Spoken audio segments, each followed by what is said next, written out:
Welcome back to TV5 News at 9. It is time now for Medical Moments with Covenant Healthcare. And joining us this morning, we have Nurse Laura Walker. We appreciate you being here again. We always learn so much from you. And today we're talking about something very, very important, and that is water safety.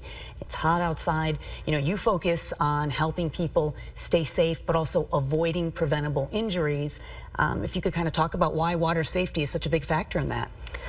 So water safety is important because this time of year we tend to want to be out in the water to help cool us off. It's the fun summer activity, and things can change very quickly in the water. It only takes a minute for someone to look away, and someone who doesn't know how to swim can get into trouble. So that's why it's important. We try to make sure we emphasize it. It's the second leading cause of death for children, so we want to make sure that there's somebody always watching them. We like to talk about a dedicated water watcher. So that means that's your job today. So you are watching the child that's out in the water. You're not on your phone. You're not like talking with your friends because things change so quickly. And that's something that's important to note, that a lot of parents might be out by the pool, but a lot of these happen when parents or adults are around and they just don't realize it. Right, and you know, we see media coverage of drownings and we think of someone splashing and making a big noise and drawing attention, when actually that's very much not what happens. It's usually very quiet. So that's why the eyes have to be on the water.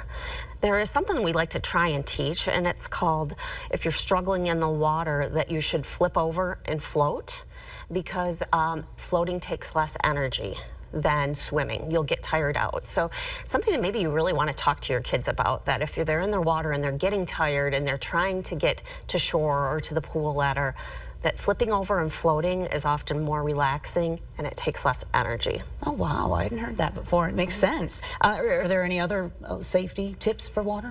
So the Great Lakes, Michigan is surrounded by Great Lakes. We vacation in the Great Lakes, and they are great. They're Great Lakes. Yes. They're great. But sometimes there's undercurrents. So to go along with the flip over and float, if you're out in the Great Lakes and you happen to get caught in one of those undertows, flip over and float, and then follow the shoreline.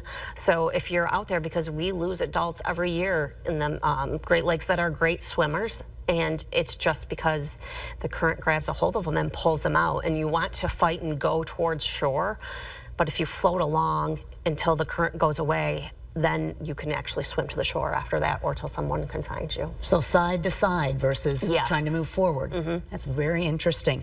When we are talking about this, when it comes to children specifically, what should parents and caregivers, as we mentioned, be especially careful of when we're out at the lakes or by the pool? Right, so those are both things where I think we're a little more aware, but even like wading pools in your yard, people can drown in an inch of water. So buckets full of water, children are naturally curious, and water is fun to splash in and play in.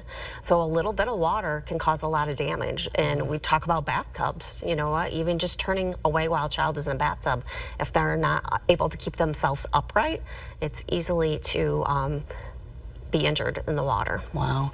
When we talk about water safety beyond, you know, just summer safety in general, are there there tips that parents need to keep in mind, and families? Yeah, always keep your eye on your child. Always keep your eye on a child.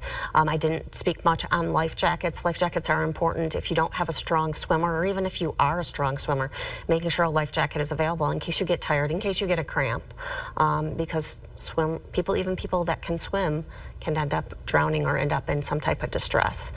We worked a couple years ago with some of the state parks in the area, and Haithco Park also has them, but there's life jacket loaner stations there. So if you get to the beach and you have forgotten the life jacket, or you realize your child has outgrown the jacket, there's often life jackets there available that you can borrow, just like a library book, for the day, and then you put it back. So that is really neat. I hadn't heard of that.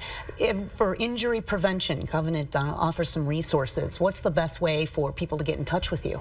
So you can either email me or call my office, and then we can talk about what injury prevention material you're interested in, and we can guide you from there. All right, but a lot available throughout the summer, really. Right, throughout the year, actually. All right, great. Thanks. And remember, too, you can always go to hot links at the top of WNEM.com. We'll have all the information there for you as well. We're back in just a moment.